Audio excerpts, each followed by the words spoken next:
your contact. So it's very unlikely that when you do all these things, you can be conned. Secondly, there's one person that advised me one other thing that he does. I haven't tried it, but I can advise somebody if it can work for them. When it comes to writing your check, he used to write the last number wrongly. So because it used to give him the wrong leeway of a few days. So unajua venye check inaendanga inarudi hata huku US. So that is what he does. If you're buying a big chunk of land, you write that check, you do that transfer. So you get yourself time to do all these things. Ukipata hiyo shamba unaanza kulima huko. Unajua you can just take a tinga ile ya kulima. Because people who are doing these things, they cannot fool even the neighbors, they cannot fool the chief, even if they go and fool the person who is doing the search for you. I was going to ask, because she mentioned green card level. Maybe she can explain what the green card level is, because you mentioned it and then it just went. So what is the green card level? Permanent residence. Yeah, that green card level, and also address the question of Slay, where he's saying please talk on where wananchi can do the search, because some people have advised that you can search about the land on Google.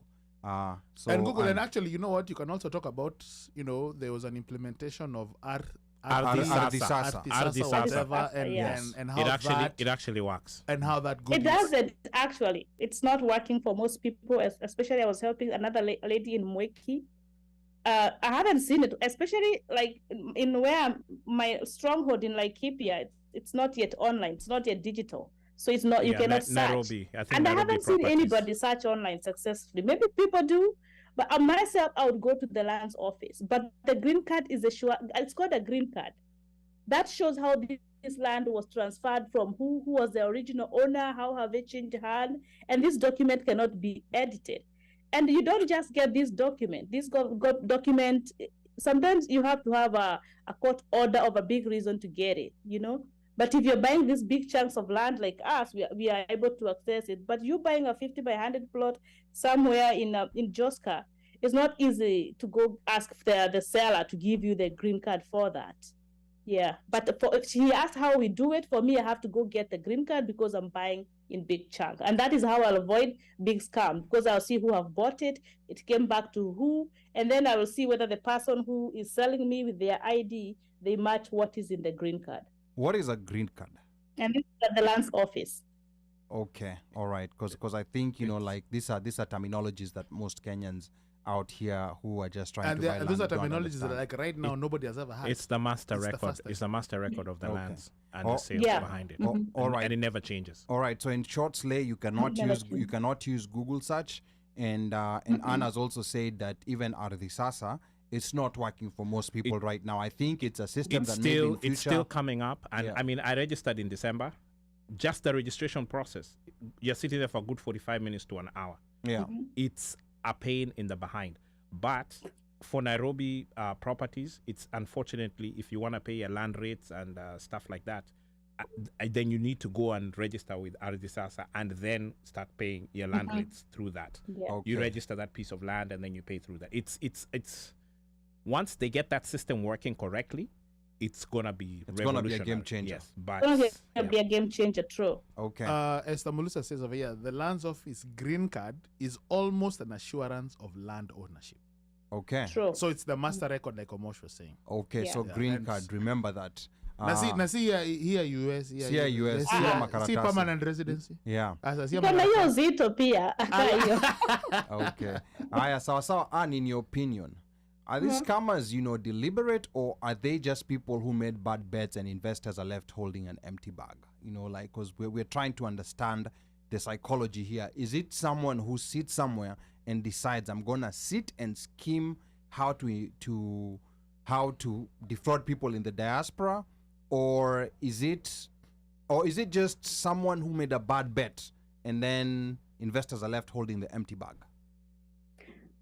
If it's a one-time case, we can say something happened. It can happen. They say this thing can happen to the best of us. You have seen even Nairobi, if you are familiar with the Rostan's roundabout, where there was a Nakumat there that was demolished They said it was on the road. Actually, there was tractors demolishing Nakumat Yes. from the Muhindi, and he had all the documents. So these things can happen even to the best of us. People you can buy air, without even knowing. You have done all the due diligence.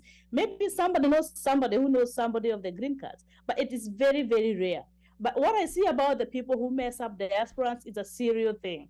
Okay. It's somebody who doesn't have a conscience, because when you're ripping off people millions and millions, and you're still living freely and living with them, that shows you are not even. I don't know what I would call these people, but if you ask me, I would say these are people who are doing it on purpose. They go buy a riparian land. They know it's by the river. They go get a community land. They know there'll be issues later, and they go ahead and subdivide it and sell it. Or sometimes they subdivide it in the what do you call it, illegal sizes. There's some places where they're not supposed to be quarters or 50 by 100s, and they go ahead and do it anyway. They pass somebody kitu kidogo, and they're knowing what they're doing is wrong. Because if you're in the business, you're in the ground, and you're in real estate, you know what to do and what not to do. Okay. All right, good. Now, comment here coming from Mutai Victor. Mutai says, if you conduct all necessary research, obtain the land from a reliable source, and later encounter a claim of ownership by another party, is there insurance coverage to assist with this situation? Anne? Insurance on land purchase? No, not in Kenya currently. Okay, so hapo tu umeoshwa.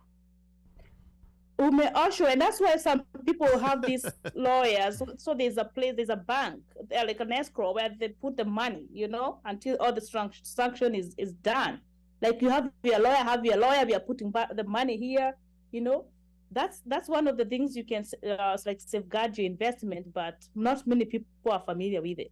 Okay, and also Asheke says they target diasporans because they know we don't have time to follow up due to distance. And I think Annie is here today to help us as diasporans to know what to do so as not to be in these situations, because I think there's structures now that have been set up and companies that are helping diasporans. Uno. Maybe, Anne, you can elaborate more on that bank, that whatever is put in escrow to help. Maybe you can elaborate a little bit more. Maybe that can be of some help, or make us understand, like how when if you're part, is it an organization? Is it people coming together? It's you guys that you pull your monies, your resources, put them there, and then if everything checks out, then disbursements are made, and then people get the land. I don't know. Maybe you can elaborate more on what you're talking about or referring to when you talked about the escrow. I don't have a big experience on it. I don't know, somebody in the comment has, but once I was a board member of a big women's circle called Kenyans, and we were purchasing a big land in Nanyuki, a very big land worth a lot of money. This money was raised by women here in the US. It's a circle. So we had to be very safe. We had to do everything. So what happens most of the time when you're buying these kind of investments, you have your lawyer and they have their lawyer. So there's an account that is there. That's the money goes to. That's all the people should be signatories to, and nobody can transact without the other. So and when the land is completely transferred, according to how I understood it, then is when now, the money is released to the seller. Okay. You get what I'm saying? Yeah. Okay. I get that part. Okay. Yeah, my experience with that or something similar is just think of it as going to, say, housing finance to get a loan. And so what happens is you have your attorney, they have their attorney, and then when you're getting ready to conduct this business or to go ahead and purchase the piece of property, and say housing finances aren't giving you the loan for whatever piece of property it is, they'll do their due diligence on their side. You do your due diligence on your side. Now, there's money that you need to then transfer to their lawyers, and that money goes and sits with their lawyers, but it does not necessarily. So basically, in Kenya, lawyers have the ability to hold money for you in like an escrow account.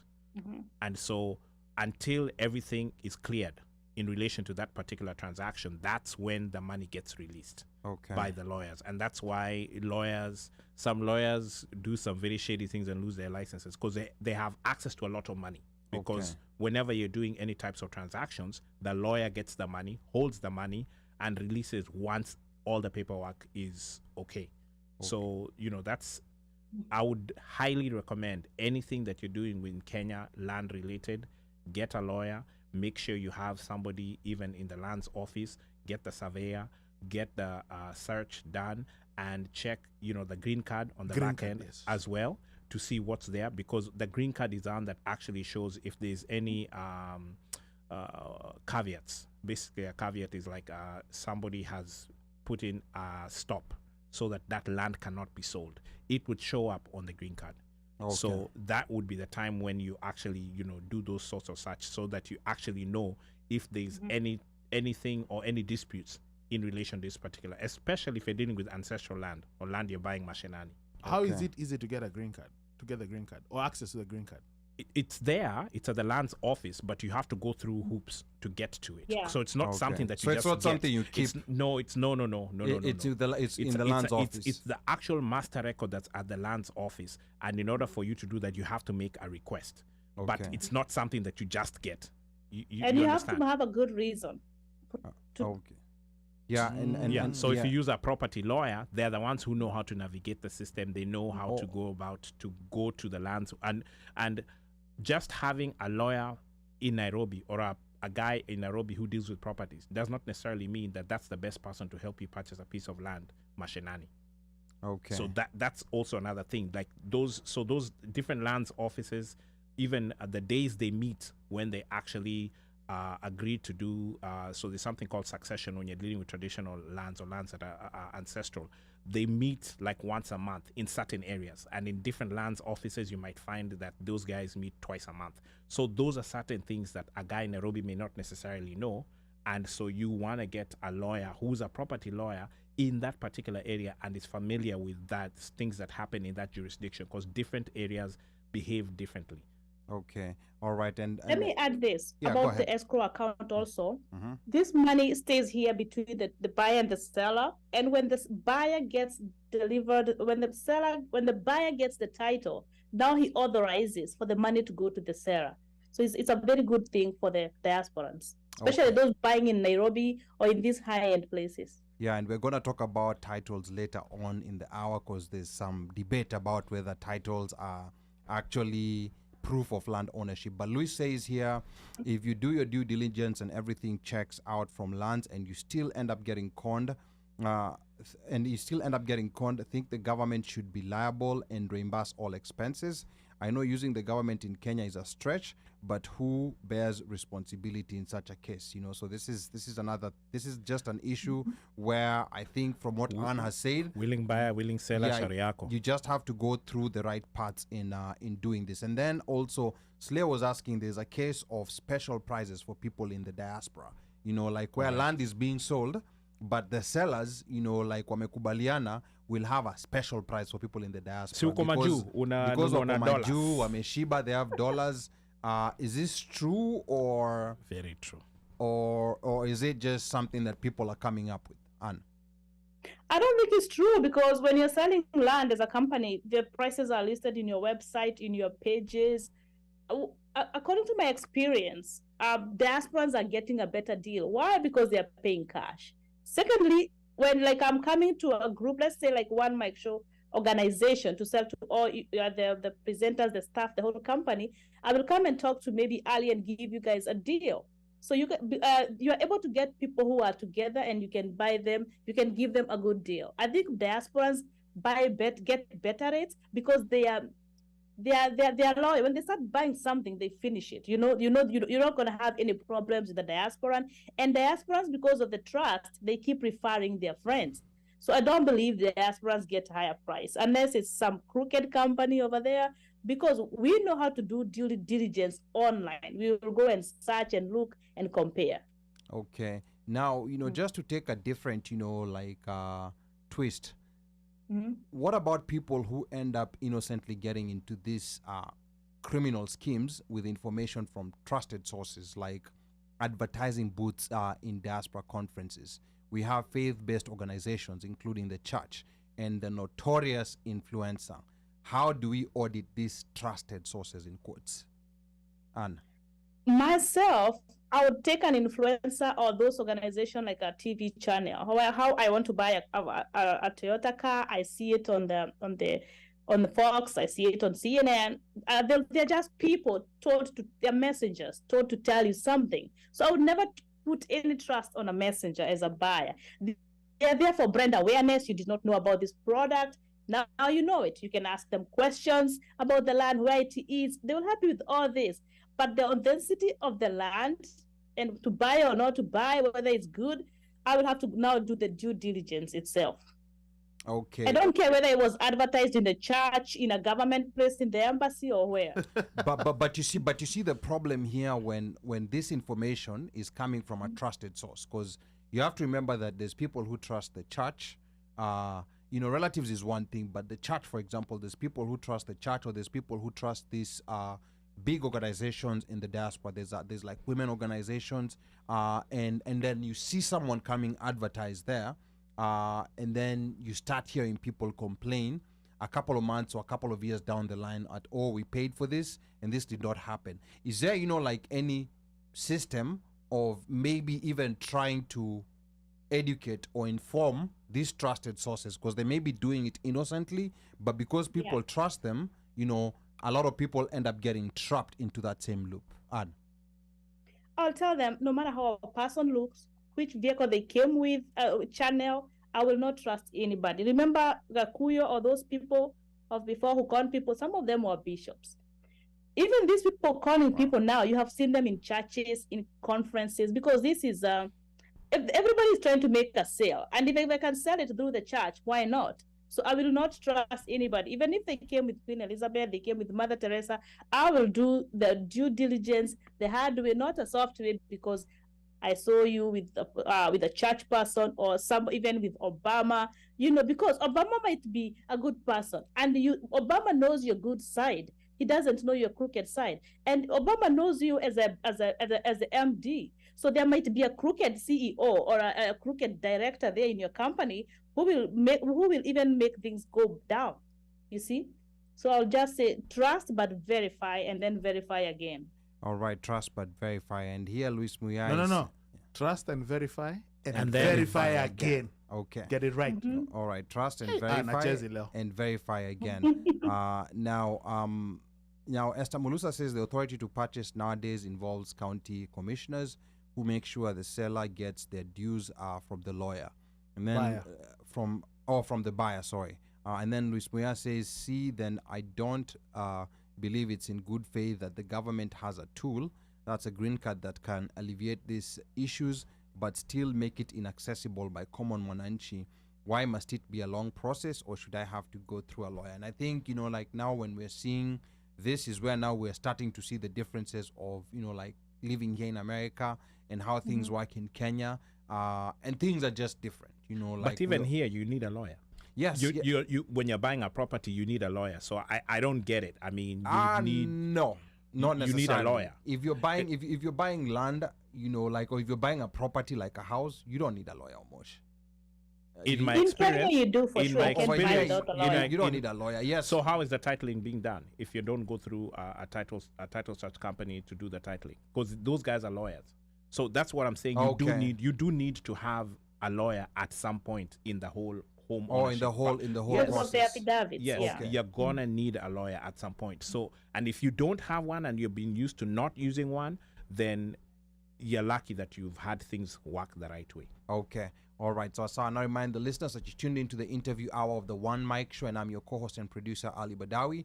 We are talking to the CEO and founder of Bama Diaspora Realty, Miss Anne Mwai, and she will later in the hour talk about what's the return on investment to expect from Kenyan real estate. That's a question that a lot of people have been asking themselves. So stay tuned to find out. But before we continue, Uno, I want you to remind us what we have in store tonight for the social hour. What are we going to be talking about? It's very simple. You're about to get laid off. Yeah. You're about to get laid off. What plans do you have? how have you prepared just in case uambiwe you're called to the HR office and like, oh, by the way, your position is no longer, it's a wrap. They give you a pink letter. And yeah, as of Friday. So yeah. Utajipangaje? It's called an exit interview. You've been chapward red biro. Yes. Umepigwa kalamu. Yeah. Utajisotaje? Or how do you prepare yourself just in case this happens? Okay. And in that conversation, we're going to be joined by our Shekendi Rangu from Texas. She better. Who will be giving us some pointers of how we need to prepare. Because this is something that you have to be ready for. Yes. You don't have to wait until it happens. It most of the time comes by surprise. So you just have to be ready. You know, like Chris Rock, you just have your small bag. So when that day comes, just pick up your small bag and go away. Because that's what Chris Rock says, you know, in the white neighborhood he lives, he has a small bag at the door. When white people decide that they no longer want black people in that neighborhood, he's just going to pick up a small bag and he's going to go away. He's going to exit. He has a plan. Or sometimes my uncle says, you know, like even in a household, sometimes the lightest person is the man. So he says, "Moduri nakagoti gake." Yeah. Okarimagagoa. So even married men should have a small bag ready in case of anything. No. A koti. A koti. It's hanging over there. Yeah. In that koti, you've got your keys, maybe you've got your olenje, just in case. Yeah. Kakiumana, unachukua, Unatembea. Okay. out in nature. Mungu, you guys are That's going to bad. be in the social These segment. are the things you're telling people out here. No, but that's going to But be in it's the true. social In the segment. in the We're social not telling them now. We want them to tune into the social segment. See, then even we can have a Anne conversation. agrees with that. She's nodding She her said, head. "Ati the lightest person in the house." Yes. You're the lightest dude in the house. You're the lightest person in that house. All Boss, right. how are you the head of the house, but you're the lightest? You're the head and the lightest. All right. Sawa. We're going to do that all. Yeah, uncle. Okay, we'll check with I your know uncle. it's- I know social. Valent- oh, I'm telling you. Yeah. It's, All right. Now, you me, bro. now, and as we get back to the conversation and as we continue, there's a former diasporan, Goshen acquisition founder, Mr. Solomon Wangwe. He once said that a title deed is the most useless document in Kenya. Now, for those that already own the land, how can we ensure that our investments are secure from both land grabbers and even squatters? And also, how do we make sure that we do not fall in this duplicate title deed quagmire that is fairly common? Anne. She's on mute. You're on mute. Mute. I'm sorry. So I have had that statement. I've had people forward that flyer to me. And I will say title deed is the most important document you'll ever own for any property that you'll ever buy, because without it, you have no proof to show that it's your investment. It's like the title of what do you call it? The title of a car or of a house here. Yeah. Mm-hmm. You have to show, it's like your green card. How would you show that you are legal here or your ID if you don't have a document? You know, you just be void words. But titles can be fake. So I tell my customers, and they do, because I get to hear this from the lands office. Once you get your title, do a search. When you do your search, it will show you whether you are The owner. the land was transferred to you. A search is a good thing, and it works. And I think a search is a sure way. You don't have to worry about green cards, especially when you're buying from companies, because they are subdividing big lands. So if you go to the lands office, you do a search, the title is in your name, you are safe. And you put your title in a very good place, because without that title, you are not selling that land. You're not doing anything with that land. That's the only proof that you are the owner. So what's a case of people having, like double titles allocated, double legit titles allocated for the same land? I mean, we've seen scenarios where people go with bulldozers. Like, for example, in Diani. Diani is is one of the areas where you operate, and it's become so controversial because we've seen a hotel, a hotel bulldozed, by someone who claims that they own that land. So how does a title guarantee you ownership of the land when someone can come with thugs and a bulldozer and just flatten all your property? Anne? Diani, Lamu, I've seen actually in Westlands with this big expensive establishment, but a title to a land is one. The one coming second and third is fake. That means the person buying the second one, they did not do their due diligence. The third person, the same thing. One land has only one title. There's nothing like that. If you're buying the second and the third, you trusted somebody, there's somewhere you did not do your due diligence, and there's no lands office that will issue two lands, because there are signatures, there's processes, it will show who issued that, which registrar, what happened, and the back of the title, it will show even the subdivision, how it happened. The green card will show how it was moved from one person to the other. So the person buying land that has a title of another person, they were conned because they did not do their due diligence. There's nothing like two titles for one land. So do you advise buyers to put a caution on their own titles, so that way if there's any inquiries or anything big that's transacting with this piece of land, they'll get a notification? I don't encourage cautions because they're expensive. I only encourage titles if there's a third party interested in land. If you bought a land and you have everything and you feel there's somebody else saying they own the same land, by all means put a caution. But if I buy land today from Bama Diaspora, then I go caution it, I don't think I would recommend that. Okay, wow. Okay. Like, it's expensive, it's a big process, Yeah, I mean, this seems very complicated, like Washeke here says, our corrupt system is to blame. Someone always wants to benefit, hence putting unnecessary red tape. Muzi, karibu sana to the OneMic Show. Muzi si wako tour? Yes, they're on tour. I thought he should be beating a drum right now. He's beating a drum while watching the OneMic Show, clearly. Okay. Lakini they made a mistake on that flight. Back to Africa tour. Lakini ko US. Lakini ni sawa tu. Okay, sawa. And then Mutai Victor here says, it seems like finding a competent lawyer is crucial. How do you even go about finding one? Are all Kenyan lawyers are to be trusted? And I think this is where Anna told us you have to get a competent lawyer. And this is where it gets complicated. Property. Yes, a competent property lawyer. Yes. And this is where it gets Might so as well complicated. use her lawyer. This is where it gets so complicated. Just use Mwai. No, this is where it gets complicated for people in the diaspora, because there's no way a lay person, and I understand where you're coming from, you're on the ground, but there's no way in which a lay person, like you've been living in the US for 20 years, you go to Kenya maybe every 2 years, 1 month, there's no way in which you can have that capacity to make that determination that this is a competent lawyer. So there's this, like there's a saying that do your due diligence and get a competent lawyer. People have tried to do this and they've still failed. Mm-hmm. So what is the missing link here? What exactly are these people missing? Is I've seen people, when somebody tells me they're bringing their lawyer, it's so easy for me to close that transaction, because most of the time their lawyers, a lawyer is not paid if you're not buying. The lawyer get paid. You pay the lawyer if you buy most of the time. And there's a statutory, there's these percentages that you have to pay the lawyer according to the value of the property. I have had more than 6 times when the lawyer tells me, mimi I don't have time, I'm so busy to go to Diani or Nanyuki. Let me tell, wewe unanieki kupigia mwambie tulienda, tulitumana na kila kitu ni legit. Unaona? Because the lawyer maybe has so much faith in me, or they're just lazy, or they just think the diaspora is so far away, they will never know. So be careful with the lawyer you are using. Babako anakupea lawyer juu kuna lawyer wa family ameamini sana, kuna pahali alimsaidia kitambo, and now you believe you can use this lawyer for everything.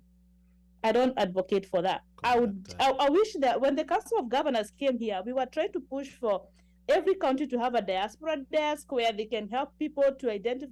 They have a list. You know how like you go to the bank, they tell you the value you must use, the lawyer you must use, something like that. I tell people, try to call your bank in Kenya. By the way, I'm a KCB diaspora bank agent. If anybody needs help with that, go to the bank you trust, ask for that, pretend like you're buying, and ask them for their valuers, for all those things, resources. And I would trust those people identified by the bank more than anybody I find on social media, or somebody referred me because they helped them with something else, and I think they can actually work on my land. Okay, all right, that's good to know. Now we have Afro-Jamaican. This is a comment coming on YouTube. Afro-Jamaican says, I am Jamaican and I bought some land in my LLC because it was not in Nairobi.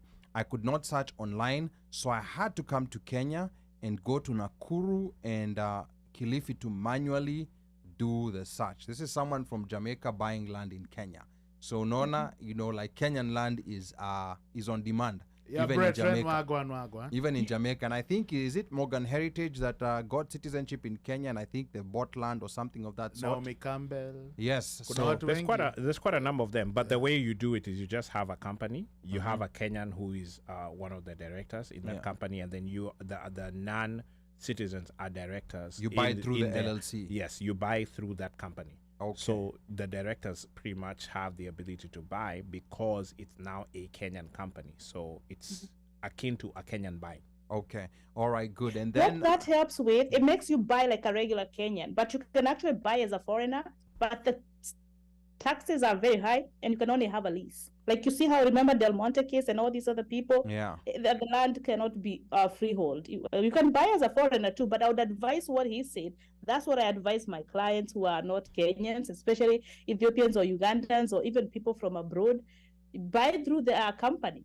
Okay. But you can also buy as a foreigner. Some white people don't care, they have the money, so they'll buy as a foreigner, but they'll pay a lot of money, and it will be only 99 years lease. Okay, and this is where now we also have to appreciate being Kenyan, because you had earlier Bandio telling us, because Tanzania, our neighbors, don't have dual citizenship. They cannot legally go back to buy land at home. No, you can't. That's illegal.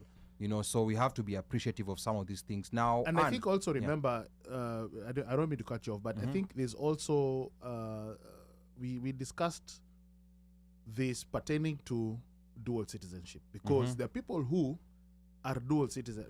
Are, let's say, they have the ability to reclaim their Kenyan citizenship if they got their citizenship from another country prior to 2010. Yeah. The issue will be that if you don't get your papers straight, meaning you don't get you don't reapply. Yeah. Your land, somebody can actually go and find out. Let's say, for example, Mjuku does not even have a Kenyan passport or whatever. Him is just US, and you have got pieces of land. Yeah. Somebody can actually go there and do some shenanigans. Gaflabin who Ukarabati.com. and it is gonna go. And guess what? You don't have a leg to stand on if you can't prove your Kenyan passport or your Kenyan ID or whatever. Yeah, you don't have that. So I think people have to be very careful about their Very documents careful. and make sure you have everything in place. If you don't have your ID, make sure you go get it. If you don't have that new passport, make sure you go get it. Just make All sure you're saying everything is is straight. just get your if you have the ability, not unless you work for the Gava and you can't career, just get it, because you're going to handicap yourself and put yourself at a disadvantage, and you don't want that. Okay, all right. And Esther Mulusa says, I was conned by KCB. By KCB, Standard Jason. Chartered, and Family Bank. 3 banks conned Esther Mulusa. Money vanished on its way to the No. I think it's vendor's account. Vendor's account. I had to unleash my crazy self to get the money wired back to my account after 3 weeks of hell on earth. Banks have become rogue. In Kenya, a foreigner can buy land in conjunction with a citizen. A lot of Kenyan Wahindis help Europeans to buy Kenyan land. So this is I think this is a topic for another day altogether. And then there was one of our loyal listeners, Washek Ndirangu, who's tuned in today, was earlier today asking, for those who've already paid for building in developments, how do we vet quality issues remotely, such as timelines promised or maybe quality of materials used? Because we've seen situations where people are paid a down payment, they are promised 2 years, you'll be moving into your house. It's 5 years, na bado ni mchanga. Gakuyo Investments? Sorry, my bad. Ama labda mawe ilimwagwa na hiyo mawe iko hapo sasa. Gakuyo Investments? All right, let's go back to Anne. Yeah, it's unfortunate, and I think we go back to the lawyer. When you're signing this contract, make sure there's all these things, like by this quarter, what will have happened. By this quarter, what will have happened, and then pay pay as the house progresses. You see, if you are in the second year and the houses have not even started, why are you paying? Don't even ever pay full price for anything that is off plan. Pay because the developer is using your money to build. So it is only fair that you are paying as their building. But of course, I've heard those stories. Some of them are true, and it's so unfortunate that somebody cashed all your money and they did not build, because basically we like to buy build houses, but we know those are expensive. So we like to buy off plan because we are like buying half the price. But I would urge people to do their due diligence. Look at the delivery of the company. If a company delivers things, it will definitely deliver the second time. But some people just buy the name. You buy a big name, or so your friends are in it. They want you to get in it with them together, so you can be many of you to make good noise together. Yes. So don't, I say trust, but verify, then verify again. Trust, but verify, then verify again. So one big piece of advice, or one big piece of information that Anne has just said is that, like, don't pay in full if the house has not been built. Yes, there are discounts associated with paying in full beforehand for a project that's off plan, but don't do it. So that's just something that I think you want to keep in mind if you're buying something that's off plan.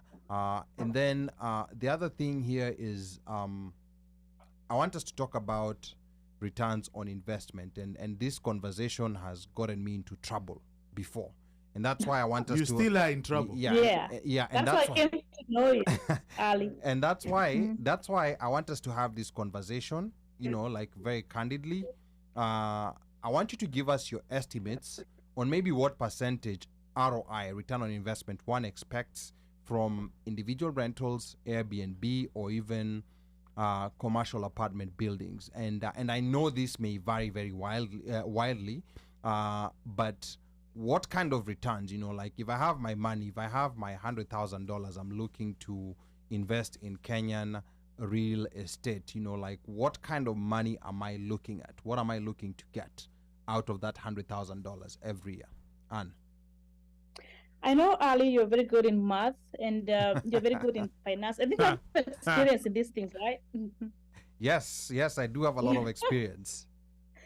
Yeah, I know you have taught me a few things. I've learned a lot from you, but all I can say is, like, for example, somebody who is buying 100,000 is like 10 million, right? Around It's 12.5 million now. Dollar iko halimbaya. It's iko 12. juu sana. Yeah. It's 127. Yeah. 127. Yeah, that's 12 million 126, 700,000. Yeah. That is a lot of money. That is money that can buy you on Thika Road. So it can buy you 2 apartments. It can actually buy you 2 bungalows somewhere in Joska. Okay. You see? Yeah. So when you ask me about return on investment, let's take even half of that, 50,000, because we are talking about 1 unit. Yeah. If you have $50,000 and you go buy an apartment in Kenya, let's talk about even Thika Road. Okay. And let's say just I don't have my pen. I would have done a better job on this. If you buy a $50,000 apartment in the US, and you're getting $500 a monthly rent, Yes. is that not a good investment, Ali? Yes, like the using the 1% rule. Yes, like you buy an apartment $50,000, you can rent it for $500. That's not a bad deal. Like we would all jump into it. I yeah. know I would, because we buy cars that are almost that price and they're always depreciating in value. Yes. So in Kenya, if you're buying a house that's 5 million, and it's giving you a rental income of 60 to 70,000 rental, and it can give you from 100,000 to 130,000 in Airbnb. I do not know the figures in ROI percentages, but I think that's a good investment. Bearing in mind that Kenya property goes up in a very big way. I saw a company that I was watching for that off plan in 2019 for 2.9 in Kenyatta Road, off Thika Road, for a bungalow. Right now, they are worth 7 million. In only 4 years, a property is from 3 million to 7. I've seen that in Kitengela. You see, when I started selling land myself, I was selling 2 for $3,500, 2 plots. Buy one, get another one. Right now, this is the 3rd year. The properties in the area are going for the same price for 1 piece. So it's like 100% that could happen. Maybe I haven't traveled much, but I know real estate in Kenya is a sure bet, because the property itself is growing in value very high. And then there's a great demand. Kenya, like Kenya kama ni kidogo, like it's small, and then there's a big demand people are flooding the diaspora. Everybody is trying to get something back in Kenya. The big demand making the value go up. Okay, and I think, like your I think Bundles, you're bundles. breaking up, but I think we can hear you now. Can you hear us? I can hear you. Sorry, maybe the Wi-Fi here. Okay. Ajalipa. Okay, ujalipa Ujalipa wifi. bundles, Ama ujalipa unatumia bundles. jirani. Ameboro. Bundles natumia zizi za Wi-Fi za hii hoteli niko lakini. Okay. Okay, I don't know what's happening. All right, good. Now, I think it's raining outside. yeah. So let me tell you something here. And the reason why, like I was bringing this up, is yes, there are good deals, but there's also a lot of bad deals. And I think you're aware that so many diasporans have been caught up with those bad deals. Like you look at like areas like Kilimani, for example. You have people who are stuck with properties that they purchased for maybe 15 million. Like maybe a 3-bedroom apartment that was purchased for 15 million a couple of years ago. And of course, with the pandemic, they can barely get 100,000 shillings a month for those apartments. Like when it comes to rentals. So there's a lot of these deals. For every good deal you're talking about, like there's a whole host of bad deals that people get, and I think this is where I think people get into situations where things were overpromised, but then when they get on the ground, they find that the reality is entirely different. And especially because there's certain areas where people want these properties. People want, like an apartment in Kileleshwa. People want an apartment in Kilibani. Like when you start mentioning Roysambu, or when you start mentioning Joska, when you start mentioning Roaka, whatever, kuna vile ni mtu anaona, I've been a nurse here, I've been living the soft life, nini, I need a soft space too. So you have a lot of people who this is happening to. And for me personally, like I think you noticed with everything that I wrote, I kept telling people the reason why I'm not asking people not to purchase properties, I'm just simply telling people just do an analysis. You see, like the analysis that you've given us. For example, if you're buying a property and you're looking to rent, this and this and this are the areas where you're gonna get a good return. So, and I think that's where like maybe some people misunderstood us. And on that note, if I have that $50,000, mimi mjukuu wa Masai, niko na $50,000 hapa lose, nikuje kwako, like and I'm telling you, my goal is not altruism, is not charity, is not philanthropy. I am just looking to maximize my investment. What would you tell me? Mina nakwambia mi sijali iko wapi ama what advice would you give me? Me, I have this $50,000, or let's call it 5 million Kenya shillings.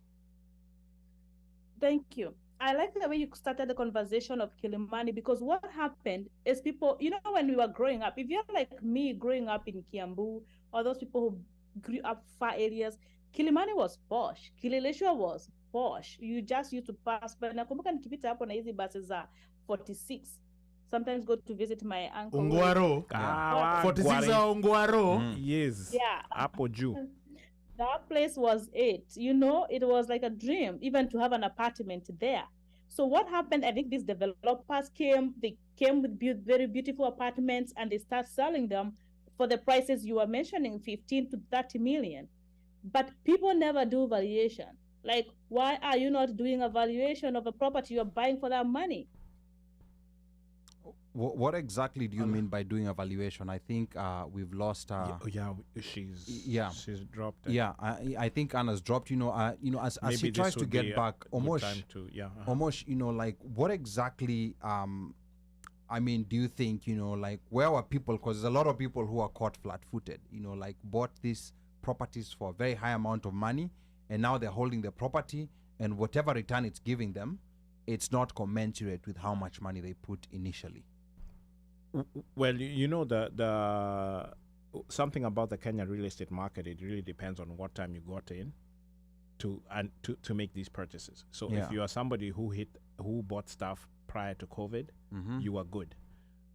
It's now this time of COVID, and after that, that stuff has kind of started falling off. So, for instance, if you bought like around 2018, those ones have kind of maintained na bei si mbaya vile, but our watu walikuja 1920, those prices that that zilikuwa juu zimerudi chini, so it's like you've lost money, you know.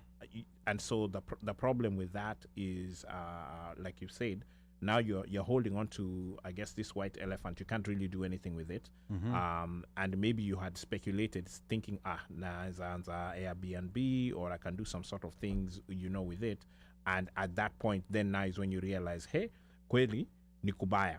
And there's nobody who's allowing you to basically, there's nobody who's willing to buy from you, because there's also other pieces of property that are sitting idle. So there's a lot of real estate that's out there right now, but not a lot of buyers because of things that happened around COVID. And also, to me, I think really the market has leveled off and reset itself, because if you look at the trend of Kenyan real estate, it had been going up at a very, very, very high rate. I mean, I can tell you that I purchased a property in 2005, and by 2009, that property had doubled in price. Okay. So that just tells you how real estate was going in Nairobi, and this is in Nairobi, not Mashinani. And I think a lot of people who bought around that time had that same experience. But the ones who purchased later, because now things had that very same apartment or unit that, maybe you were paid, say, 3 million for back then it went to 6, then it's gone to 9.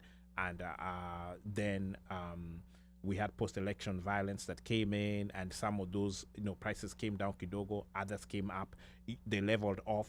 So there are some people who said, okay, I'm gonna, jump off the bandwagon and sell. Those people made their money. But kuna wale said, I'm gonna stick to it, I'll hold on to this, and I still wanna do the Airbnb thing. I hear, people are renting apartments, people are doing all sorts of different things. So our watu pia wamerudi wakishikilia. It's like you're holding on to air, for lack of a better word. And also, to get on that, I think maybe, and maybe this is where I'm gonna not chide, but I'll chide Ali. I think there's also the aspect of appreciation when it comes to land, because it does appreciate. And whatever it is that you're doing, it appreciates. Anne was saying, you buy something for $3,500, equivalent of $3,500. Correct. Next thing you know, it's up to 7,000. Correct. Or even 10,000. Right? So, in as much as probably now, depending on how you want to do, you can actually flip, you can actually sell, right? And maybe get your money back and then double or triple it, depending. Or you can say, you know what, I'm getting this much, or I'm gonna sell this much. Then maybe I can balance and see what I can do to find a way to make sure that my ROI benefits. So if I bought something for 3,500 equivalent, right, and then it appreciates to 7,000, and if I have a willing buyer, somebody who says, you know what, I'll get that thing for 10,000. Yeah, correct. Sawa. Okay, now as we go back to Mwai, and Anne, please tilt the phone to landscape so that we can see you vizuri.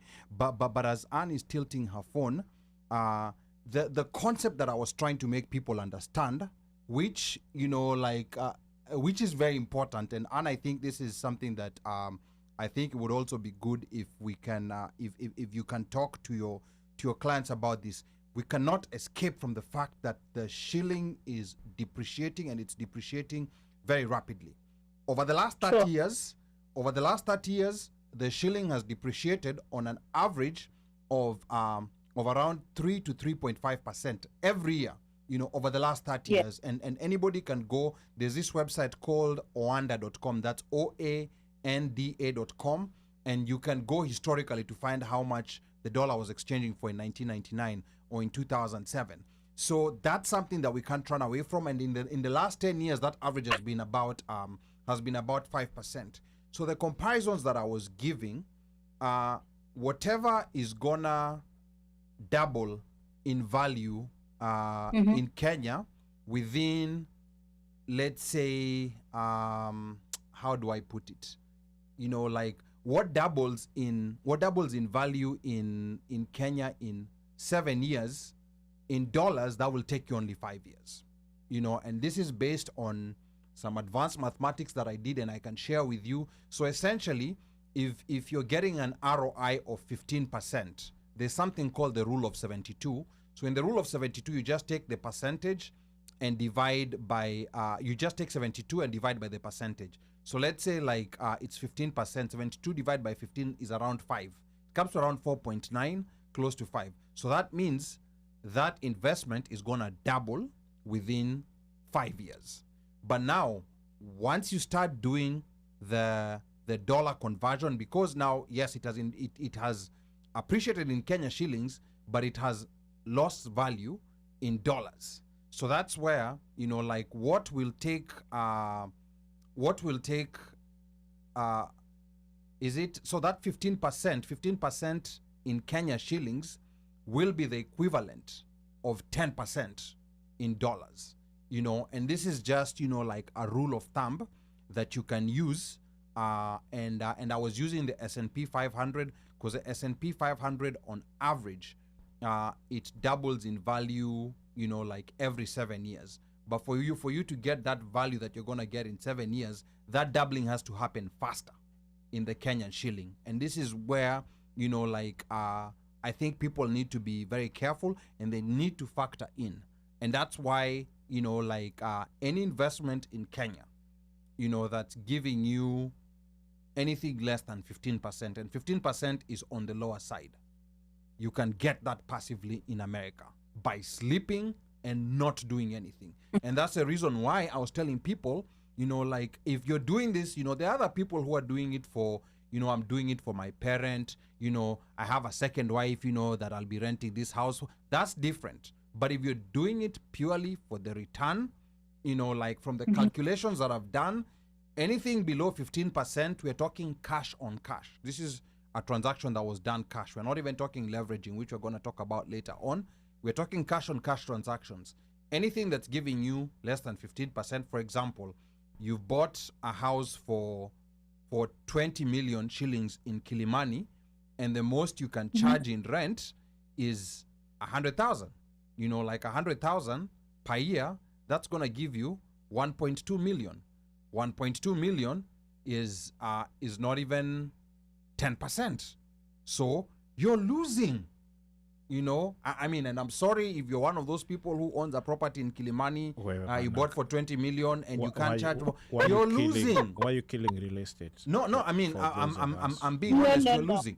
So that's where... Let's use actual prices for Kilimani, because when I was blocked out, I was saying those are the people who buy out without valuation. They bought property worth 5 million then at 20 million. They're in a big hole. It's just like those people who bought houses here in the US. Like you buy now when the market is like the way it is.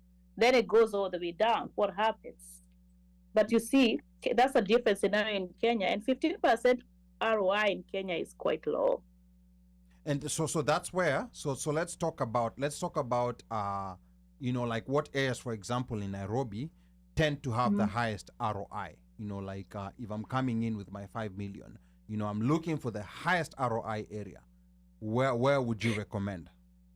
If you go to the prime areas, they are most likely not going up any much higher. They might even go down if that's a thing, which is not a thing in Kenya mostly.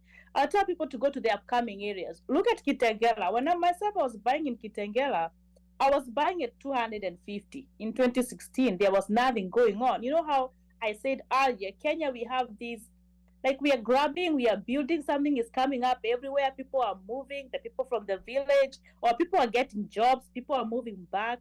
Things are growing in a very, very big rate. If you've gone back to Kenya, any one of us here, you can attest that penye uliacha vitu zikiwa, things have really changed. So I tell people, go to the growing areas. That's where you buy cheaper, and then you have a big chance of your property going up. My Kitengela right now is 2 million from 2016. You see, if you went to Roiro, if you went to Kiserian, it was Kichaka, like grassland. Nobody would have even paid any million for that place. So I would tell people, look at the outskirts of Nairobi. Nairobi na wenyewe. Those are billion places.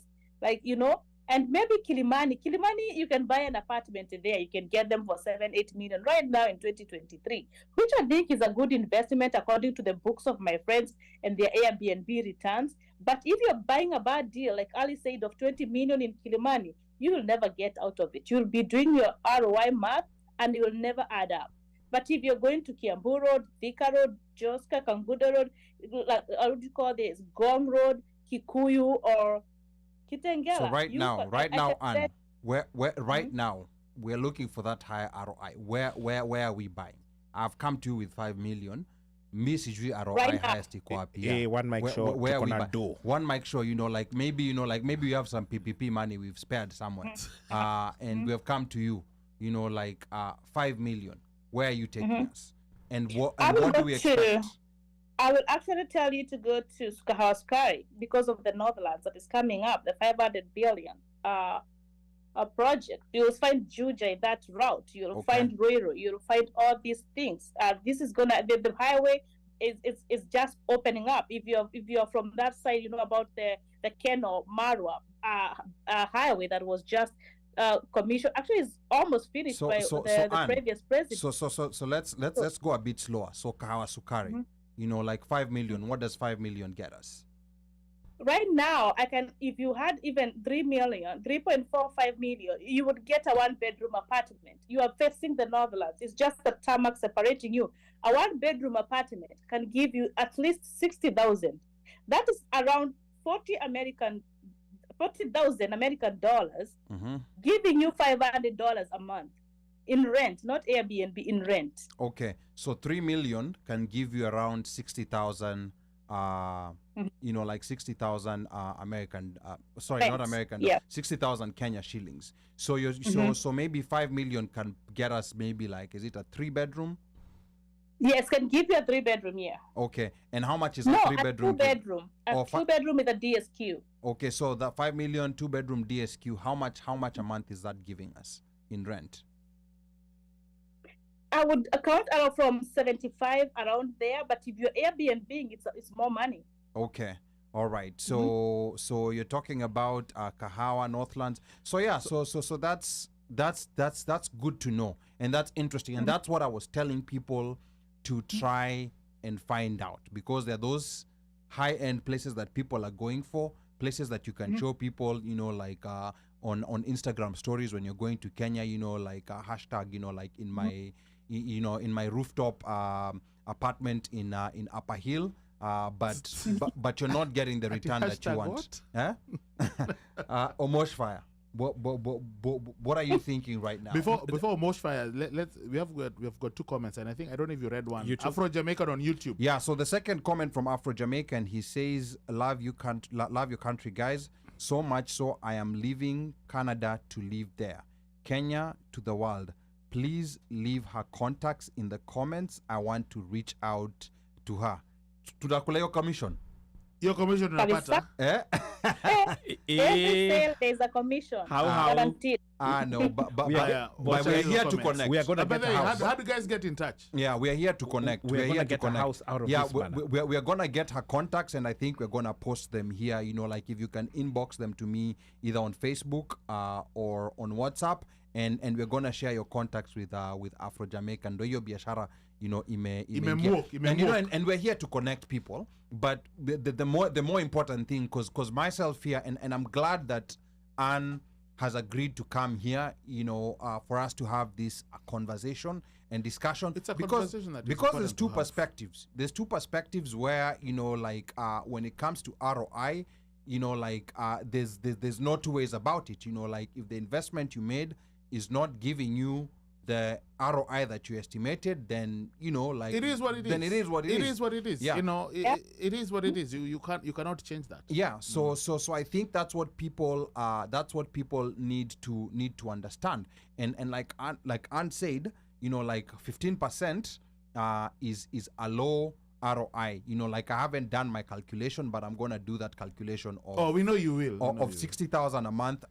60,000 a month with you know, like 60,000 a month, a year, that's gonna be around maybe 700k. You see, he's already doing 700k, you know, He's already like doing it. so that's a good rate of return. Market, see. C Yeah. type, C type. That's Market. Question that's for you, that's Ali, on about that, when you 20%. finish. Yeah, that's about 20%. So that's actually a good ROI. You know, like anything that's giving you 20% in Kenya, you know, like that's a good ROI in terms of, you know, it's something that's worth, you know, like taking the risk and trying. To me, it's that 15% number. If you're at around 15% or below, you're wasting your energy because you can get that while doing what? While sleeping, while watching Netflix. You can get that from the S&P 500. So that was my argument. And Anne has a question for Ali. She's Oh, become snap. the interviewer. Yeah, I want to tell you that even the investment in Kenya, you're making money while sleeping. And I also had a question for you. Inflation and the dollar Yes. being high and or lower, it favors people, it doesn't favor other exporters and importers. My clients love the way the dollar is there. I actually figured out at 3 a.m. Send wave goes way high and you're able to send more. So if you're buying that 5 million property from me, for example, and the dollar is 127 compared to where it's supposed to be around 78, 80, is that an advantage for the diasporan or a disadvantage? So it's and you know, because we don't know what's going to happen in the future, but we can tell you what has happened in the last 30 years. On average, the dollar has lost 3% every year, and over the last 10 years, that number has gone up to around 5%. So of course, we can't predict the future. And there's people who brought the argument that there are moments also within that time when the dollar, you know, like when the dollar went how do I put it? When the dollar went up and down. But what has been consistent, even the moment when the shilling appreciated, it always went back and depreciated, you know. So this is almost like, I mean, I don't like giving guarantees for the future, but that has happened for the last 30 years. So you should be aware. So whatever investment you're making, you should be factoring in any return that you're getting in Kenya shillings is gonna be a depreciated return. So if you factored, you know, there's a 20% return, that's already a fairly high return. If it's over 20%, that's already a high return. So I think that can cover for the depreciating shilling. But the advice that I always give people, if you're getting your rent, of course you're getting your rent in Kenya shillings. So what I advise people to do is always, whenever you get your money, flip it to dollars as quickly as you can. Leave in Kenya shillings the money that you need to use for your expenses in Kenya. You know, like whatever you get, flip it very fast, and that's gonna mitigate, you know, like the fact that the Kenya shilling is depreciating against the dollar. So I don't know whether I answered your question sufficiently, Miss Anne. Not really, because I was wondering if you're buying my apartment in Kenya shillings 5 million and the dollar rate is so good right now. Is it an advantage? And also, you see now all these banks now have a dollar account. So most people now are transactioning everything in dollars. Yeah. You know? So to me, it's neither an advantage nor a disadvantage if you do not know the ROI. And that's why I say ROI is everything. There was someone who told me that we should not be looking at ROI, and I was shaking my head. ROI is everything, you know. So that rate, it doesn't matter whether you bought it, you know, like when the dollar was 100 or when, as long as the ROI is favorable, then that's, you know, like that's a risk that's worth taking, you know. But when you're buying a property that has an ROI of 15% or below, then you're playing with fire. You're essentially, you know, like burning your money. You know, like you have a property and people are buying this property for whatever reason. But here I'm strictly talking about people who are purchasing it strictly for purposes of a return and nothing more. You know, you're not looking to be philanthropic or build a community or get a comfortable place for your second wife. No. You're strictly looking for a return on investment. Anne? Yes? Hold on, before you proceed, I don't know, maybe we should look at what Tabitha is saying over there. Maybe, you know, I'm not a math guy or whatever, but she's saying, I think Anne's point is that when the Kenya shilling is lower, the dollar has more purchasing power in Kenya. Yes. It goes further. It goes further, Yes, yes. But course. then when you factor in Ali's ROI, That's where it because gets you. that dollar, the reason why I say, of course, when the dollar is stronger, it has a higher purchasing power. You can buy more. If the Kenyan shilling is higher, right now it's at what, 126? It's at around 125, 126. So the dollar doesn't have more purchasing power. But what relative to what? Relative to last year or what? We're talking about right now. I mean, you have more purchasing power, yes. Right now, you have more purchasing power, right yes. now. You have more but in the purchasing long power. term, it's not beneficial to you. You have more purchasing power than it was when it was 100 shillings. But here's the other thing that people also don't pay attention to. Kenya has a very high inflation rate, which is something that's not talked about. And I think sometimes even some of these rates that the Central Bank of Kenya quotes are not necessarily real. Kenya, when you look at the bay of mafuta, what mafuta was costing like 2 years ago, 3 years ago, what it's costing now, bread, gas, it's like 170 something that, per liter or something like yeah. that. So that's something that you have to factor. Like I was young enough to purchase a loaf of bread for 5 shillings. Like probably Omosh bought it for a shilling or two. Like in the 60s. Excuse me. Or 50 is it the cents, 60s or the 50 70s? cents. Yeah. Whatever amount it was. No, but no. For some of us who are not motherfucker guys like you guys. So if, let's say, for example, I have $10,000 right now, Yes. I would probably be able to purchase something in Kenya that would, and maybe Anne can correct or can help. If, let's say, it is going for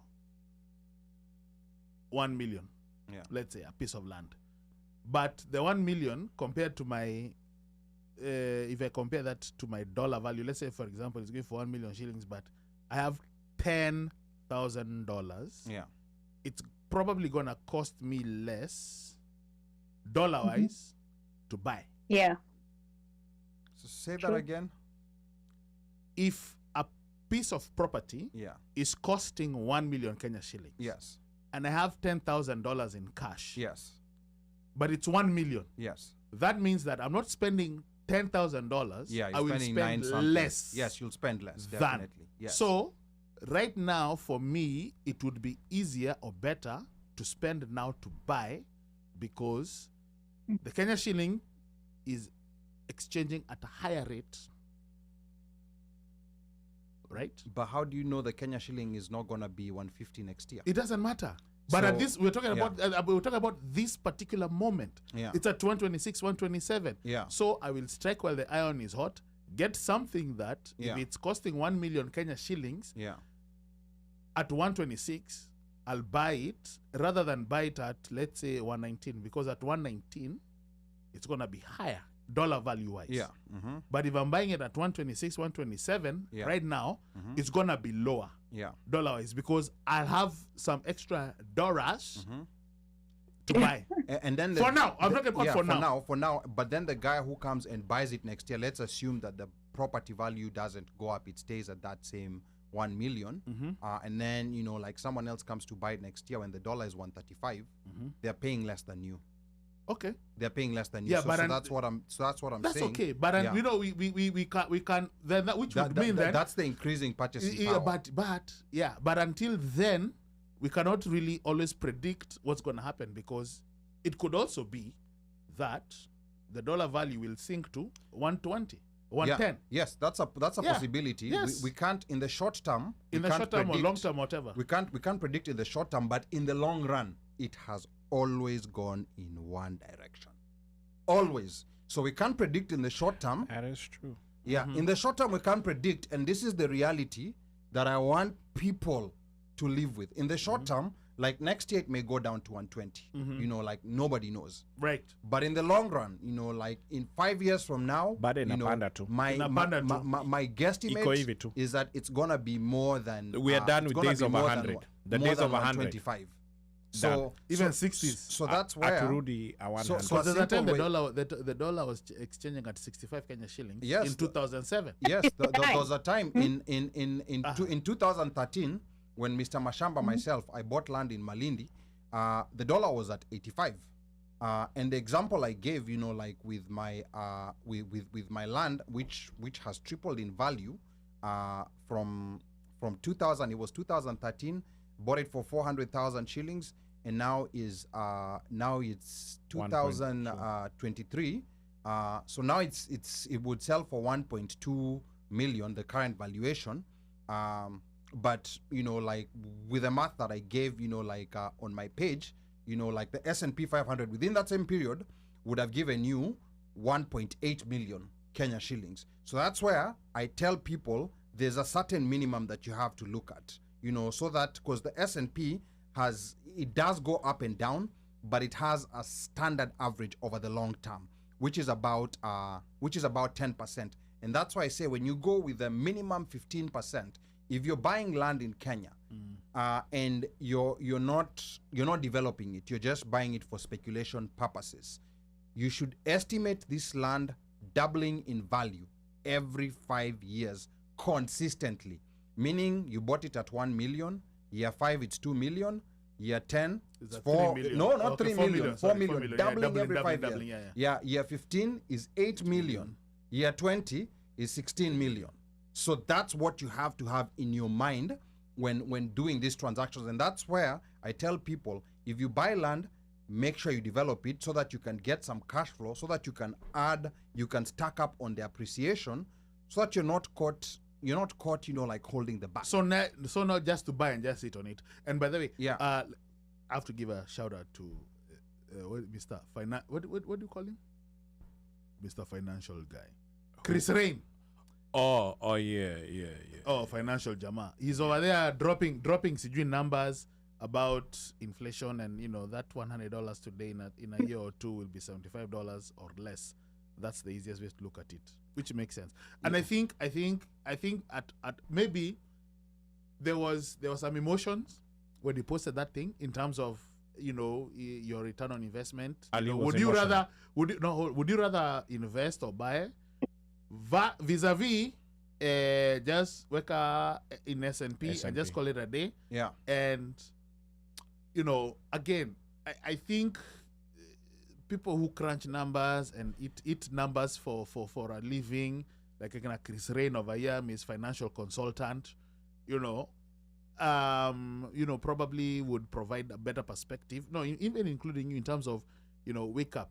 I'm not saying that you don't invest, because you're giving an alternative. Yeah. Invest, but remember, if you can get a certain percentage back, like 15%, yes, whatever it is, then you're doing right. Not because what most Kenyans do, or many people do, is they just buy, build, and then they just chillax. Yeah, it will appreciate. So nothing is not, you're not getting anything from it. You're not living for it. You're not living in it. You're going there for once a year, or even maybe once every 2 years. So it's just collecting dust. Or you're assuming that this particular property in Ile ya Ocha. Yeah. That's down your side. And here's another thing. And here now I'm coming in. Oh, by the way, Anne, we haven't forgotten about it. Here I'm also coming in. Yeah. Here I'm also coming in as a consumer advocate. And I do understand. And here is talking from the layman perspective. I deal with people every day. I'm talking about smart people, nurses, doctors, lawyers. There's something that numbers do to people, whereby even the smartest people sometimes, fail to see some of the most basic things. Like what I was talking about, like the exchange rate. This is something that's hidden in open sight. And it's not some secret, that's hidden somewhere. It's hidden in open sight. It's actually very simple math. But then I think sometimes people are overcome by the want to do something, or they want to invest in a particular property in a particular place, and they fail to look at certain basic things. Then they end up getting the short end of the stick, and they start complaining at naona hata Kilimani sasa nyumba ziko empty, A, B. So that's the thing about numbers. Numbers has a way of the way humans tend to fight, you're Democrat, Republican, you're Azimio, you're UDA, but numbers don't lie. Numbers has a way of restoring people back to factory settings. And I think there are two guys who are trying to call me out. I don't appreciate it, but I'll fight them. Louis Simuya and Chris Rain. Yeah. Hapa huyu anasema ati when you spend 10K instead of 12K due to a favorable exchange rate, it just means that you spend 10K. not that you've saved 2K. I have saved 2K. Yeah. Satan. Hiya, Chris Rain. Ali Badawy. OneMic's analogy is exactly the process for not factoring forex. Huyu sasa hapa ni tusi. Hii mambo ya forex mimi sijui. No, Lakini ni sawa He tu. means foreign. Foreign exchange. Yeah, foreign exchange. Yeah. Huyu akwenda na hiyo financial consultant yake. Yeah. So I think we're gonna go back to Anne, but I think like what I'm trying. But I think there's a lot that needs to be understood, because the layman does not understand. You know, and not even just the layman, even people who appear as very smart people. Like I'm talking about nurses and doctors, and there's something, because I deal with people every day, and it's very interesting. Like when people sometimes have this thing, the way it's gonna work in their mind, like someone will convince themselves that they're gonna buy, because these people who are buying 15 million properties in Kilimani, they're people we know. They're not they're not like people from us. They're people we know. They're people who and at that time they knew this is how much they could raise in rent or Airbnb, and they still went ahead and did it. And I like the approach that Anne is taking, whereby he's telling us to look at Kahawa Sukari, places that are not necessarily Instagrammable, but they will give you a good rate of return. On your bank account, it's gonna look nice, because when you think about it, if you can get 3 million for a 1-bedroom in Uko Kahawa Sukari, that means if you buy 6 of them, that's 18 million.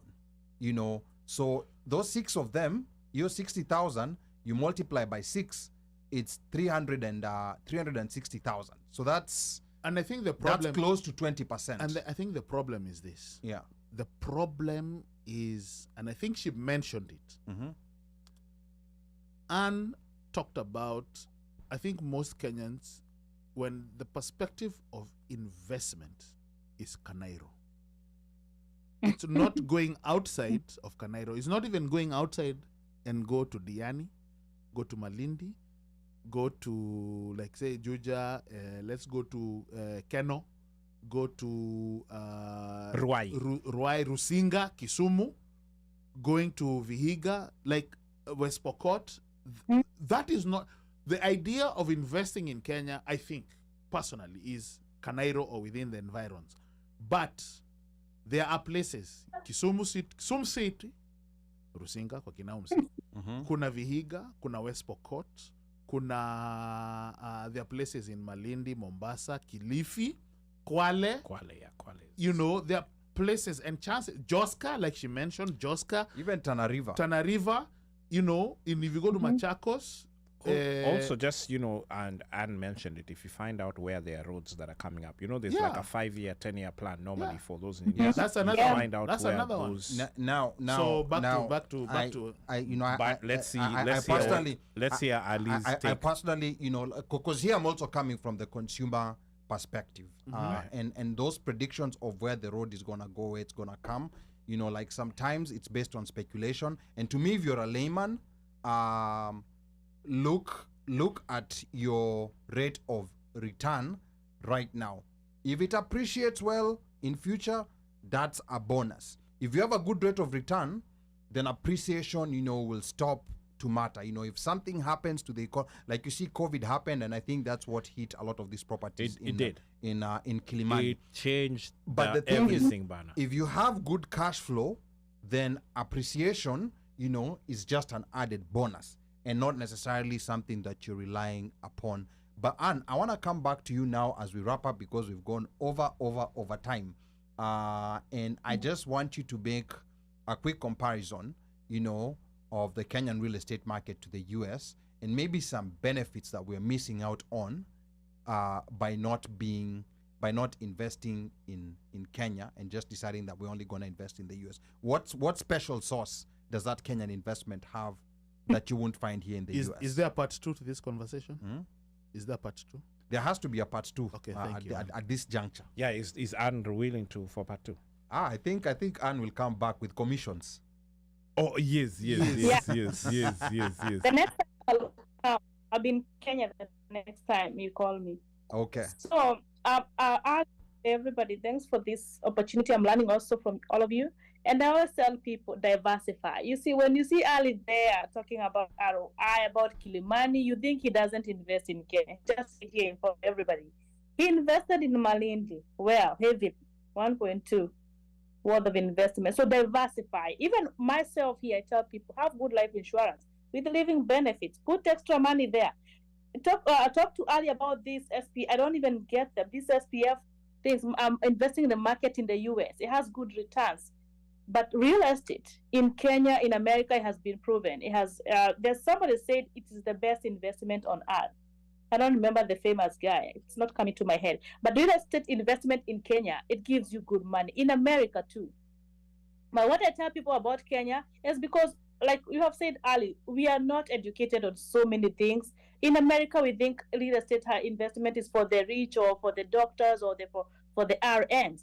And we know for sure that the big majority of the people, immigrants, they are not in the system. They don't have access to these things, to 401k, to all these things. So they're just people making regular jobs. They're looking for somewhere they can come to Mwai, ukona shamba ya $1,000, $1,500, give me a 200 month payment plan, those kind of things. And then is this somebody who has a little more money and they're just working and going to school. It is to invest in real estate in America, you must know what you're doing. And there's a lot of taxes, a lot of regulation, a lot of things going with it that some people find it very complex. So I will tell you, Kenya, when you buy land, there's a lot of peace of mind. When you buy a property, there's available help. Most of these apartments, they come with the extra services of the cleaning for the Airbnbs, for the these extra services of like Wi-Fi and stuff. You don't even have to do anything, it's just total peace of mind. There's diaspora banking online. You're seeing money come in. You can pay for Wi-Fi from here. You can pay for the cleaners here. You can even actually open the door when you're here and close it in your Airbnb. And you can flip property in Kenya faster and safely than here, I believe so, Ali. I know you're gonna object that. No, I'm not objecting. We're actually gonna bring, like someone a couple of weeks from now who's an expert in the US market, because the US market also has its tips and tricks and things to do. Yeah. So I think we're in both places. And in my opinion, to me, I think we need to be on both sides. I think the power that real estate has over the market, I know I keep talking about the market. The power the market has is that you do this while sleeping. I know sometimes people refer to real estate as passive investment. No, it's not. Real estate, there's some activity involved. Passive investment is the one that you put in and you sleep. You're not, like paying anyone. You're not doing this.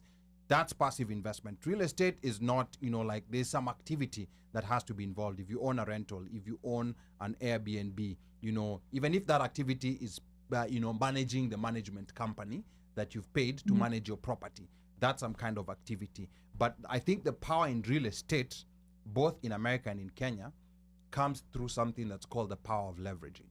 And leveraging is the power to borrow. When you go buy stocks, when you go buy an index fund, there's no bank that will ever loan you money to go to the market and buy stocks. No bank will do that. You have to do it with your own money. Yeah. But when you're buying real estate, you can borrow. And to me, that's the part where I think real estate kind of separates itself from the market, because you can borrow. From Dogo, yeah. Yes, I know Kenyans love cash, and I know cash payments come with a peace of mind, but the people who have the highest ROI are the people who are leveraging. And I think there was something that Anne wanted to say real quick about borrowing to invest in Kenya. Anne. Yeah, I wanted to say, if you have the means, you are like those people we are seeing, nurses and doctors, I would advise you to borrow here in the US. The rates are better. And one of my friends called Beta Chapa had posted about the mortgages in Kenya. If you're buying a built house, the mortgages are crazy. They are just, you can just be buying I think she compared a 7 million house that ended up costing up to 90 million, after 30 years.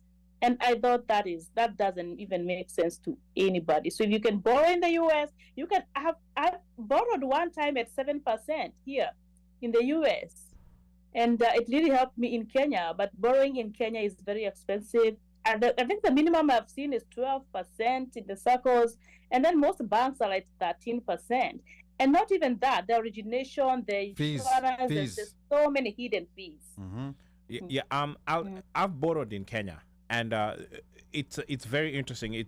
Even though it's been a while since I borrowed in Kenya, and the market has changed, things have changed. In fact, when I borrowed, housing finance was not a bank; it was just a mortgage lender.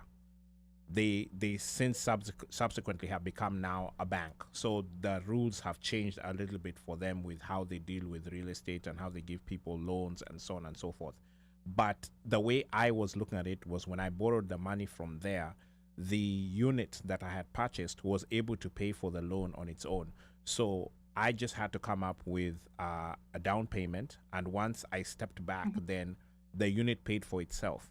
But something that's very interesting about the Kenyan market is that you can buy down your loan, unlike here, which is a fixed. So it's something that people may not necessarily know about, but you can actually buy down your loan if you take it in Kenya, meaning whatever you pay above what you're supposed to pay on a monthly basis actually lowers your monthly payments, and you actually see it within that same cycle. It's not something you have to wait for, or you don't have to go and do a refi so that you actually see the amount of money coming down. So for people who may be thinking about either you want to purchase, I don't know, a primary family home and not necessarily even an investment, that could be a route to go in case you don't qualify to borrow from here, or maybe you know my papers inaweza kuwa ka problem nini.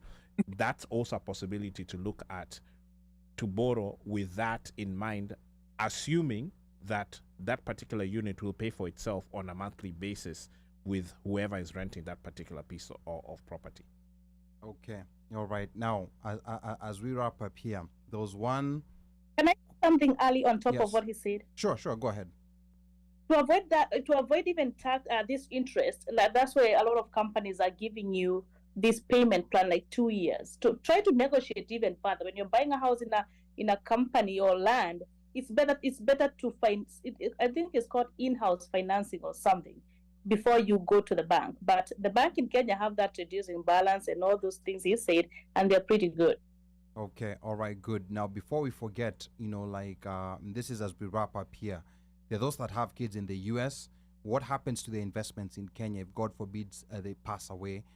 Maybe what are the inheritance laws in Kenya when it comes to minors, like assuming properties abroad, considering most minors here don't necessarily have any Kenyan paperwork, which is just unfortunately how Kenyan parents live with their kids. They don't have, even the ones who turned 18, they most likely do not have an ID.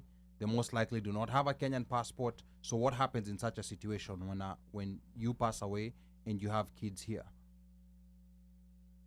It will go to, most people have next of kin. And I think mostly it's go to your spouse if they are Kenyan, or your parents. If your kids are not, they don't have the documents. But I would urge everybody, if you're a Kenyan, your kids are guaranteed that citizenship. You just go and apply that passport, And then if you're buying a big property, like he said, if you have that passport, you can list them there on the title. And then Omosh explained about how now you can include everybody to so you don't pay this stamp duty over and over and over. So if you're just taking all measures, these people are already there as the owners. Nobody can take their land. Have a lawyer, have a will. These things help even in America. Even in America, you can just go and there's nothing you have written. So yeah, but your kids have a right to have a Kenyan citizenship. You can even actually go to the Washington, D.C., you see, but and people mostly say they're investing for their kids. I am not investing for my kids. Even the Bible says you're investing for your grandkids. Well, the money you're investing is for yourself. When you retire, you start selling those apartments. You just enjoy the world. You don't baggage your kids with paying for your what do you call these houses? People go, the old people. Senior citizen homes. Yeah, you take care of yourself, in a nice one, and then when you've funded all your money that's left, you write it to grant. Because your kids have your life insurance, they have good education, they're already working by the time you're dying. Anyway, so damn. I'm thinking about grandkids myself, not even kids when Generations. it comes to what I'm going to be behind. Yeah. Yeah, you mentioned elderly, like there's something called RAL here in the US, that's residential assisted living, and apparently those have a very, very high rate of return, which I know a lot of Kenyans are also getting into that. So I think that's something that we're gonna talk about now. How do people reach out to you? Like the people who've listened to you, they've been inspired and they want to go try out Joska, Makahawa Sukari, and now they're staying away from Kilimani. How do they reach out to you? And Nairobi Karen. West. Yeah, my name is Mwai, CEO Bama Diaspora. If you go to that page, Bama Diaspora Realty Ltd, you'll find me on my page. My number is pinned there. I'll help you. I'm a diasporan, having lived here 15 years. I have made my way up all the way from minimum wage. I believe it's not how much you make, but how much you save. I know many people making 7 figures, but they have nothing to show. So it's how much you save. If you start with $100 a month in Kenya, by the time you're retiring with only 10,000 or even 1,000 investment in 2023, by the time you're retiring, that is money that can push you for 5 years if you just sold it. It's very easy to sell land. The exit plan of these properties is so easy. Anybody can help you sell your land. Invest and invest for yourself, not for anybody, not for your spouse, not for your kids, for yourself. Okay, Asante Sana, and I think with that said, this is, are you ever coming to DMV? Are you ever planning to come to Washington, D.C.? I will, because I sponsor a lot of activities. I think I'll be in Boston in June. If I have a good something, if you invite me, I can come because it's marketing, Okay. I will come. The I know you're going to buy, extended. I'll convince you to buy that Kahawa Sukari. By the way, do you know this Northlands construction has started? It's really a big city. So I think Sukari is the next big thing. Yeah, so I think that's gonna take us to our next part in this conversation, where you're gonna be telling people where they need to go so that people don't rush to the same places, like they were going. Like when I was buying in Malindi in 2013, there was barely anyone there, but now like almost everyone is running in there. But again, ROI, do not run away from numbers. Do not run away from numbers because they will humble you, like in future. Like you humbled us. Yeah. Online. Numbers will humble you in future. And by the way, like whatever I posted online, that's just the surface. There's other numbers. There's other numbers that I haven't revealed yet, that are gonna be very shocking. And once I reveal these new numbers, over here in America, that's when I'll want to come back again, just like we did right now. We have a very, good exchange and learn from each other, which is the most important thing. Yes. Yes. Okay. All right. Yeah. Uno. Ladies and gentlemen, mabibi na mabwana, this is still a non-core presentation of the OneMic Show, www.onemicShow.com, 202-683-4570, press star 5 to speak, tell a friend, to tell a friend, to tell a friend. Maguta, Broti is on the OneMic Show. Information is pinned on our chat. Do not get it twisted. Yes, and we're still going to be talking about, what was it again? Being laid off. Being laid off. Yeah. That's our next topic before we wrap up. And Washeke, stay tuned. Stay tuned. We're going to send you the link. And Anne, thank you. DJ Machachari Budaboska there. This guy is not even active. And he's just over there. Yeah, he's just managing my challenges.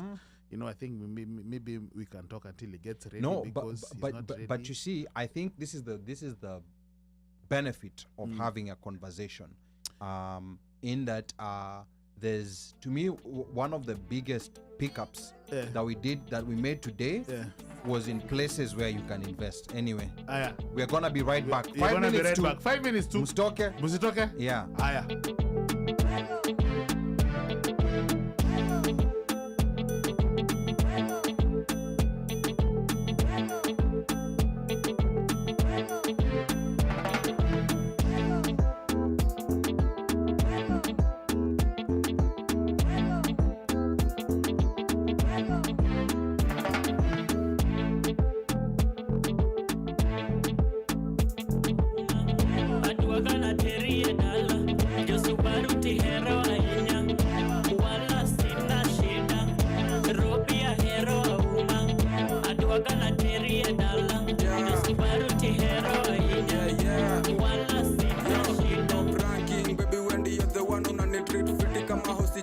kakan nganya reso simeni kikuita tela bango dinaishie suna ngamde niko na riang sina uradi wendo shughuli yangu mbua kalama na badman ting na shaimu adhara kila demu nanibeba kama nguo kajunilisha rada form zako zina bamba